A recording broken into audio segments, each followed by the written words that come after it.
So out of the box, this is real nice. Look at how detailed this is. So you click this button on the back and you can open it up. You put it around your neck. Oh, it's comfortable.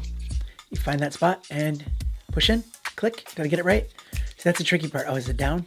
Once you get it right the first time, yeah, then you'll remember how to do it. So you put the mount that comes with it on it, and there's a magnet on the bottom of it. And I guess you just put it on there. Let's see. Yeah, is that it? Then you can flip it up. Flip it down. They also include this little attachment right here if you want to do a vertical video with it. So I've been using that necklace a lot to get some really good B-roll. I put my phone on here, I put my GoPro on here, and it's great for like those POV shots when I'm trying to do something with both of my hands, especially like riding a scooter or using this Scorp gimbal that I'm reviewing soon.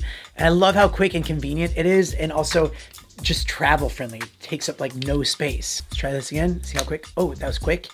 Yep, it's on there. And then, yeah, if you want to take this thing off, you just twist it clockwise and pull. And then you put it on.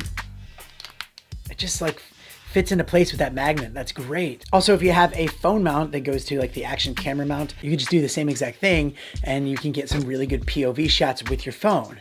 And it's just so quick and easy. I'm just thinking of anybody that's doing like garage work, maybe somebody that's making videos, maybe you're cooking and your hands are busy. It's just an easy way to get that POV shot, a really nice POV shot without, you know, just having crazy like head mounts and stuff like that.